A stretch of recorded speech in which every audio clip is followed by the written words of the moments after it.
Bismillahirrahmanirrahim. Dear students and viewers, I am Syed Mazhar Hussain Shah to teach you the subject chemistry. As this is my first video lecture, so I would like to start the first topic of FSC chemistry, and the topic is stoichiometry. In fact, the word stoichiometry is a composite of two Greek words. It is composite of two Greek words, that is stoichion means elements and metry means measurements. So simply it is the measurement of elements of the reaction. By definition, generally we define this term stoichiometry as it is the branch of chemistry which deals with the study of quantitative relationship between the reactants and products in a balanced chemical equation. For example, consider an example: N2 plus H2 gives us ammonia.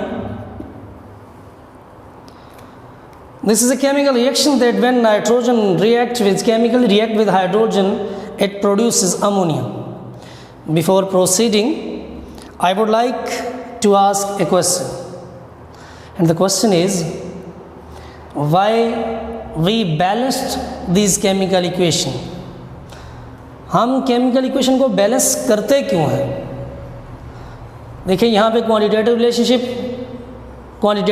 between the reactant and product को हम study करेंगे. Last में हमने word use किया है an a balanced chemical equation. जहाँ कहीं भी स्टोइकियोमेट्री की बात आएगी तो वहाँ वर्ड बैलेंस्ड केमिकल इक्वेशन होगा. इसलिए मैंने क्वेश्चन ये पूछा है कि हम केमिकल इक्वेशन को बैलेंस क्यों करते हैं. Dear students, remember this is very important point that why we balanced chemical equation. हम केमिकल इक्वेशन को बैलेंस क्यों करते हैं. Recall your knowledge that you have studied in 9th and 10th standard. वहाँ आपने दो लॉज पढ़े होंगे, law of conservation of mass and law of definite proportion. In fact, we balance the chemical equation just to satisfy the law of conservation of mass and definite proportion. This is because the stoichiometric calculations based on two laws of chemical combination. Two laws of chemical combination, that is law of conservation of mass, law of conservation of mass, and secondly law of definite proportion.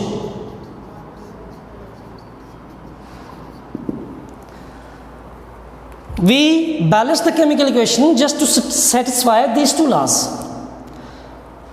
इसको आपने पढ़ा होगा, law of conservation of mass. ये क्या state करता है? Law of conservation of mass states as mass can neither be created nor destroyed during chemical reaction.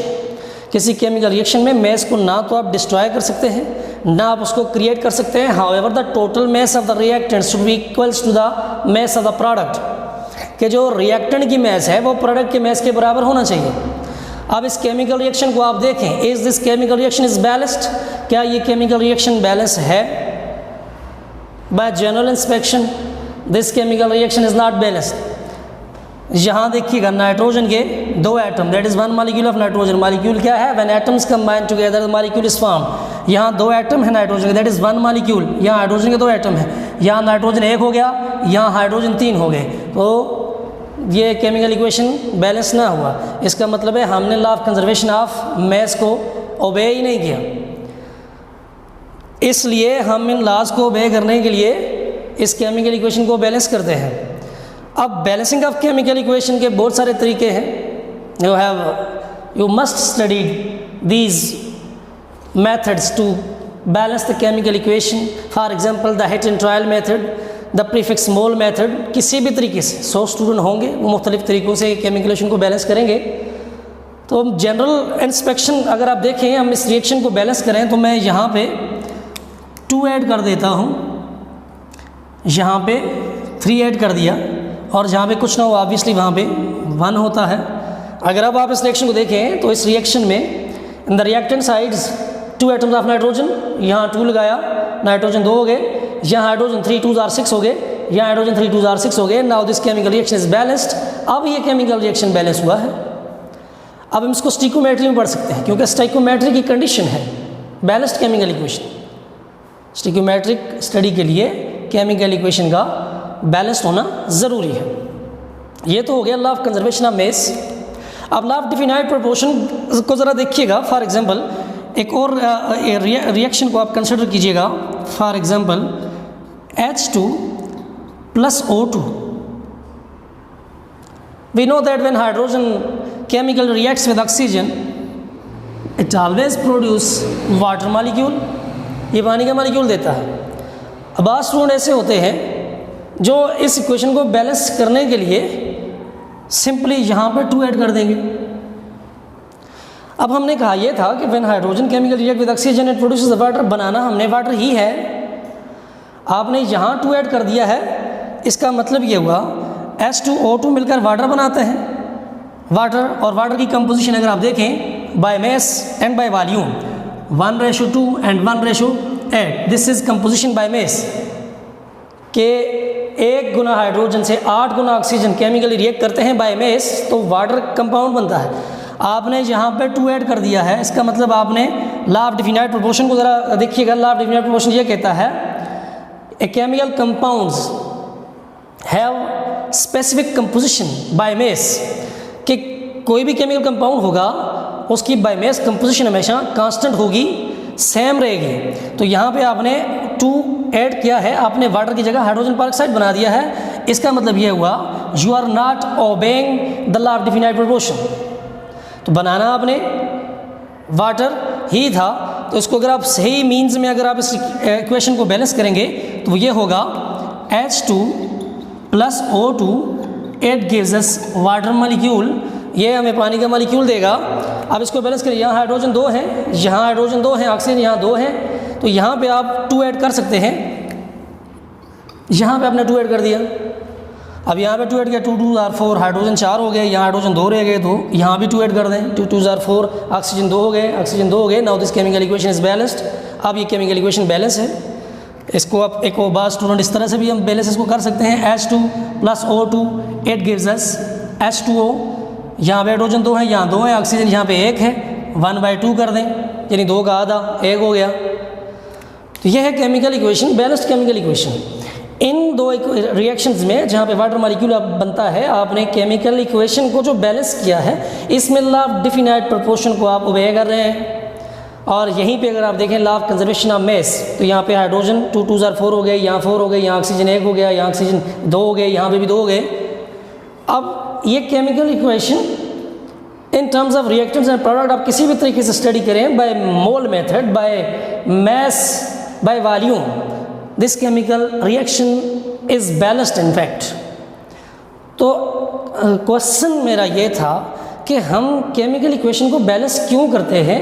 तो ये सारी जितनी भी ये लॉ ऑफ कंजर्वेशन ऑफ मास हो गया, लॉ ऑफ डिफिनाइट प्रोपोर्शन हो गया, जिससे मैंने पहले कहा कि stoichiometric calculation based on 2 laws of chemical combination, कि जो स्टिकोमेट्रिक कैलकुलेशन है ये 2 जो लॉज हैं कॉम्बिनेशन के, that is law of conservation of mass and law of definite proportion, आप इनको ओबे करेंगे। और इनको ओबे करने के लिए you must have to balance these chemical equation, आपको इन केमिकल इक्वेशन को बैलेंस करना पड़ेगा। यहीं से जो टर्म मैं आपको एक और क्लियर करना चाह रहा हूँ, स्टिकोमेट्रिक कैलकुलेशन को, स्टिकोमेट्रिक जो जितने भी प्रॉब्लम है इनको स्टडी करने के लिए ज़रूरी है इसका समझना। ज़रा गौर कीजिएगा, यहाँ पे मैंने जो एप्रोप्रिएट नंबर यूज़ किए थे, the appropriate number which I used और which are used to balance this chemical reaction, इस केमिकल रिएक्शन को बैलेंस्ड करने के लिए आपने ये जो एप्रोप्रिएट नंबर यूज़ किए हैं, these appropriate number are in fact known as, इनको क्या कहते हैं, इन एप्रोप्रिएट नंबर्स को कहते हैं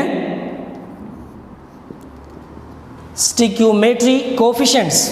इनको क्या कहते हैं, स्टिक्योमेट्रिक कोफिशिएंट्स। अब ये स्टिक्योमेट्रिक कोफिशिएंट क्या है? ये स्टिक्योमेट्रिक कोफिशिएंट बहुत ही इम्पॉर्टेंट एक टर्म है। इसको अगर आप समझ जाएंगे तो आपके लिए स्टिक्योमेट्रिक कैलकुलेशन जितनी भी हैं वो बहुत आसान हो जाएंगी। डिफाइन मैंने इस तरह से किया है, the appropriate numbers used to balance the chemical reaction are known as stoichiometric coefficients. In fact, these stoichiometric coefficient define the whole recipe of the reaction. ये क्या करेंगे जी? ये डिफाइन करेंगे, define the recipe of the reaction. Recipe of the reaction यानी ये reaction सारे की सारा रिएक्शन किस तरह से बना हुआ है, आपको कितने प्रोडक्ट चाहिए, उन प्रोडक्ट के लिए आप कितने रिएक्टेंट्स यूज़ कर सकते हैं, आपको कितने रिएक्टेंट्स आपके पास हैं, आप कितने प्रोडक्ट बना सकते हैं, ये डिफाइन करता है स्टिक्योमेट्रिक कोफिशिएंट्स। तो ये हमारे स्टिक्योमेट्रिक कैलकुलेशन के लिए बहुत ही ज़रूरी है। आप फॉर एग्जांपल इस एग्जांपल को दोबारा से कंसिडर करते हैं।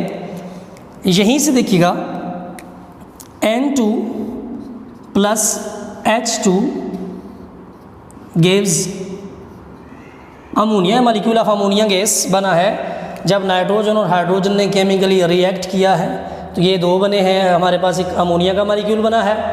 Is this chemical reaction is balanced? आप जनरल इंस्पेक्शन से देखें, अगर ये बैलेंस नहीं है तो पहली हमारी जो फर्स्ट एंड फॉरमोस्ट कंडीशन है स्टिक्योमेट्री की वो है to balance the chemical equation. Chemical equation को हमने बैलेंस करना होता है। दोबारा से मैंने यहाँ 2 ऐड कर दिया, यहाँ मैंने 3 ऐड कर दिया, यहाँ 1 है। Now this chemical reaction is balanced. अब ये केमिकल रिएक्शन बैलेंस हो गया है। And these appropriate numbers 1, 3 and 2, these are also known as the prefixes। जो भी हमने मॉलिक्यूल से पहले लगा दिया है that prefixes, this is the balancing of chemical equation by prefix mole method।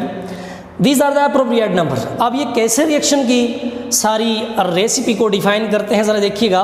अगर मैं इसको इन टर्म्स ऑफ इस how to read the chemical equation in stoichiometry, अब अगर आपको ये स्टिक्योमेट्रिक कोफिशिएंट्स का पता चल गया है तो आप ये बता सकते हैं कि स्टिक्योमेट्री में हम इस केमिकल रिएक्शन को कैसे रीड कर सकते हैं, how we can study the chemical reaction in stoichiometry. अब अगर इसको मैं इन टर्म्स ऑफ मॉलिक्यूल देखूं तो ये क्या कह रहा है, हमसे कह रहा है one molecule of N2 reacting with the 3 molecules। These are the molecules, 3 molecules of what? 3 molecules of hydrogen। ये दे क्या रहा है हमें प्रोडक्ट में 2 molecules of ammonia, 2 molecules of ammonia। अब ये हो गया in terms of numbers of particles in terms of molecules. अगर मैं इसको मैं पहले मेंशन किया था कि आपको ये रेसिपी बताता है कि आपको कितना प्रोडक्ट चाहिए तो कितने रिएक्टेंट्स को आपने रिएक्ट करवाना है, या रिएक्टेंट्स कितने हैं तो प्रोडक्ट आप कितना। अगर मैं इसको डबल कर दूं, if I double the concentrations, अगर मैं इन एप्रोप्रिएट नंबर को डबल करता हूं, ज़रा गौर कीजिएगा, 1 था, 1 की जगह मैं अगर 2 ऐड कर दूं तो इसका मतलब क्या हो जाएगा, when 2 molecules of N2 reacting with the, ये मैंने 1 से डबल किया 2 हो गया, 3 का डबल किया तो 6 हो गया, 3 molecules of H2, तो मुझे कितना NH3 मिलेगा, एक हमें कैसे पता चला है, bye means of these appropriate number बता रहे हैं कि अगर इसको मैंने 1 से डबल किया 2 हो गया, मैंने इसको 3 से डबल किया 6 हो गया। ऑब्वियसली ये 2 मिल रहे थे हमें, 1 और 3 से, तो 2 और 6 से ये कितना मिलेगा, 4 NH3, that is 4 molecules of NH3 will be obtained। Okay, यहाँ इस ये देखें, ये अप्रोप्रिएट नंबर ये डिफाइन कर रहे हैं रिएक्शन की रेसिपी को। क्या आपने 1 मॉलिक्यूल नाइट्रोजन का रिएक्ट करवाया है 3 मॉलिक्यूल के साथ हाइड्रोजन के, तो आपके पास 2 मॉलिक्यूल बने अमोनिया के। अगर आपने 2 मॉलिक्यूल इसको डबल कर दिया, इसको डबल कर दिया, तो ऑब्वियसली प्रोडक्ट की अमाउंट भी डबल हो जाएगी। और जनरली ये याद रखिएगा, स्टिक्योमेट्रिक कैलकुलेशंस में we read the chemical equation in terms of moles, क्योंकि molecule is very smaller quantity, molecule बड़ी स्मॉलर क्वांटिटी है। जब आप इसको प्रैक्टिकल परफॉर्म करेंगे तो ये आपको बहुत ही मुश्किल होगा। इसलिए we generally we read this chemical equation in terms of mole in stoichiometry. हम इसको इन टर्म्स ऑफ मोल अगर स्टडी करें तो ज़रा गौर कीजिएगा, हम मोल में इसको किस तरह से स्टडी करेंगे। अब देखिएगा इस सेक्शन में these appropriate number defines that 1 mole of nitrogen के 1 mole when reacts with the 3 moles of hydrogen के 3 मोल से रिएक्ट कर रहे हैं, ये हमें क्या दे रहे हैं, गिव्स 2 मोल्स ऑफ NH3 के 3 मोल दे दिए। ये अप्रोप्रिएट नंबर हैं जो हमें केमिकल रिएक्शन को पढ़ने में मदद कर रहे हैं। अब स्टिक्योमेट्री में ये जो कंसंट्रेशन होती हैं रिएक्टेंट्स और प्रोडक्ट्स की, हमने यहाँ लिखा है study of quantitative relationship between the reactant and product. Quantitative that is amount, the study of amount. तो amount of reactants and products are expressed in terms of mole, in terms of mass that is gram और kilogram, और इन terms of volume. तो ये 3 हमारे पास वो है values जिनमें हम एक्सप्रेस करते हैं स्टिक्योमेट्रिक में रिएक्शंस की अमाउंट्स को, that is in terms of मोल में स्टडी करते हैं, लिखते हैं, एक्सप्रेस करते हैं कंसंट्रेशंस को in terms of mass unit, in terms of mass that is gram और किलोग्राम। और तीसरा है in terms of volume in litre और DMQ। अब इसको हमने in terms of mole study किया है। इन टर्म्स ऑफ मैस अगर हम इनको स्टडी करें इस इक्वेशन को, तो ज़रा देखिएगा नाइट्रोजन एक एटम नाइट्रोजन गैस के एटॉमिक मैस है 14, 2 का कितना हो गया 28। तो यहाँ मैं लिख देता हूँ 28 ग्राम of N2 reacting with hydrogen, एक हाइड्रोजन का एटॉमिक मैस 1 है, 3 2 6 हाइड्रोजन, तो ये हो गया 6 ग्राम ऑफ H2 गिव्स क्या देते हैं, अमोनिया के 2 मोल देते हैं बाय बैलेंस केमिकल इक्वेशन। तो यहाँ पे हो गया एक NH3 का मैच देखिएगा, एक नाइट्रोजन को हो गया 14, 3 हाइड्रोजन को हो गया 3, टोटल हो गया 17। अब यहाँ पे 2 मोल है, 17 मल्टीप्लाइड बाई 2 कितना हो जाएगा 2 × 17 ग्राम, 17 2s are 34 gram of NH3। इसका मतलब ये हुआ अगर हम इस केमिकल इक्वेशन को in terms of mass unit study करेंगे तो इसका मतलब होगा 18 gram of N2 when reacts with the 6 gram of hydrogen it will produce the 34 gram of ammonia. ये हो गया in terms of mass unit that is gram और kilogram. अगर हम इस केमिकल इक्वेशन को इन टर्म्स ऑफ वॉल्यूम पढ़ें, इन terms of volume पढ़ने के लिए मैं इसी इक्वेशन को डिफाइन करता हूँ, और इन टर्म्स ऑफ वॉल्यूम को पढ़ने से पहले आप इसका स्क्रीनशॉट ले लीजिएगा। जैसे जैसे मैं पूरा बोर्ड लिख लेता हूँ आप स्क्रीनशॉट ले लिया करें ताकि आपको आगे इसको पढ़ने में आसानी हो। ओके, ये हो गया in terms of mole, in terms of mass in gram. अगर मैं इसी रिएक्शन को इन टर्म्स ऑफ यहाँ ऊपर लिख देता हूँ,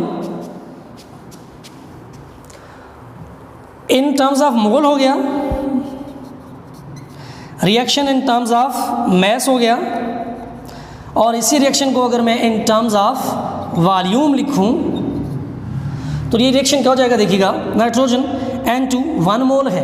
अब मोल का वॉल्यूम से रिलेशन क्या है, जब हम स्टिक्योमेट्रिक कैलकुलेशन पढ़ेंगे तो वहाँ डिफरेंट टाइप ऑफ कैलकुलेशन हम पढ़ेंगे, that is mole calculation conversion, mass mole to mass to mole conversion, and mole to volume, mass to volume to volume.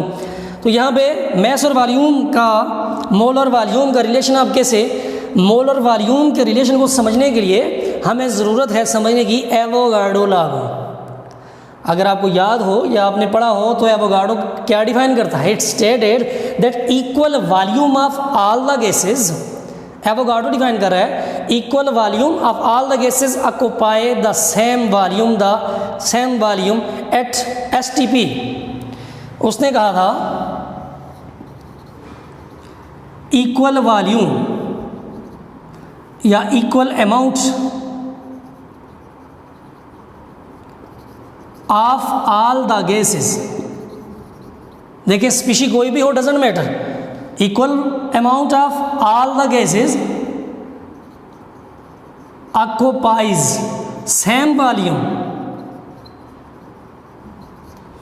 Volume equal है तो उनका अमाउंट इक्वल है गैसेस की, तो वॉल्यूम भी same होगा, सेम वॉल्यूम एट एसटीपी। ये कह रहा है कि ये क्या है जी, एवोगैड्रो लॉ। एवोगैड्रो लॉ है, ये कह रहा है equal amount of all the gases occupy same volume at STP at standard temperature and pressure condition. और हमें पता है टेम्परेचर की स्टैंडर्ड कंडीशन क्या है, that is temperature 0 degree C or 273 kelvin.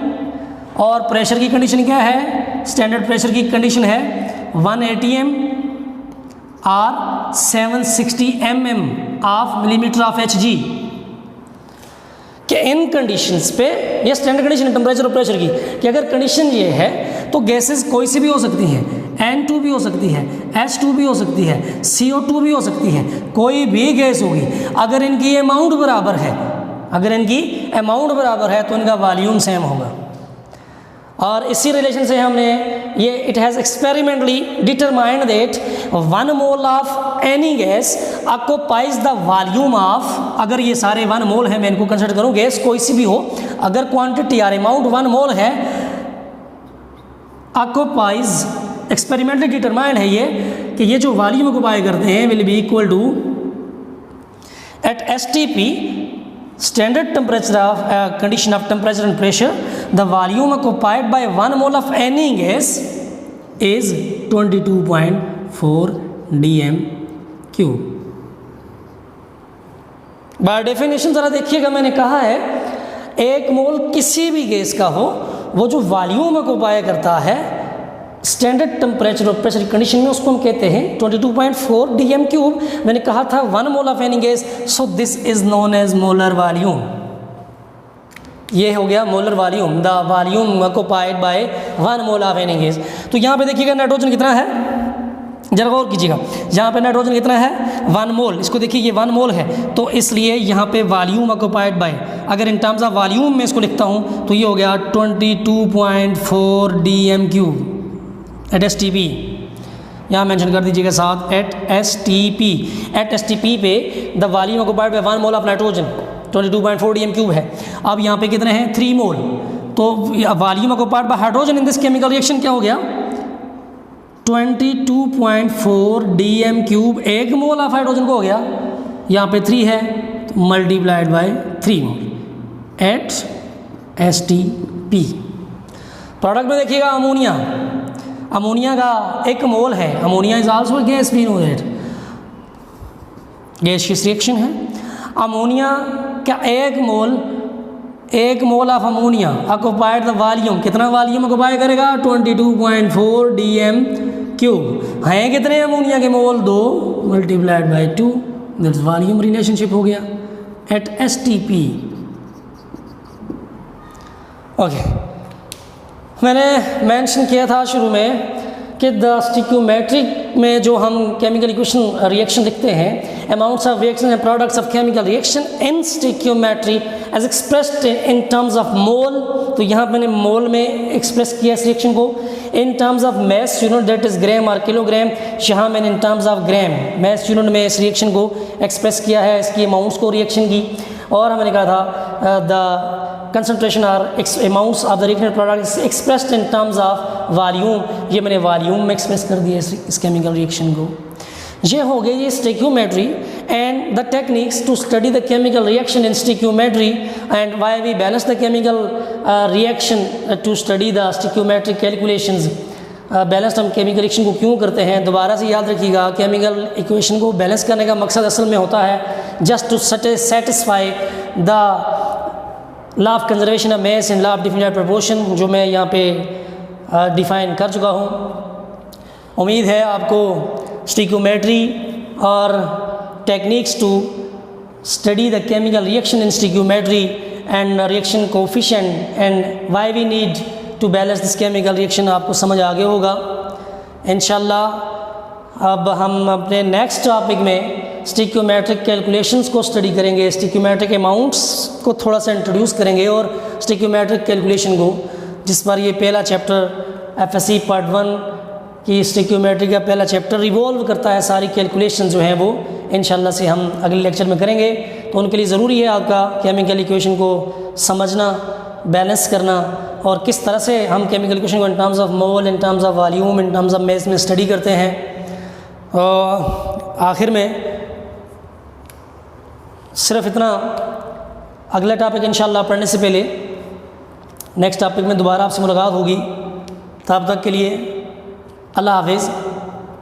And don't forget to like, share and subscribe my channel the random zone.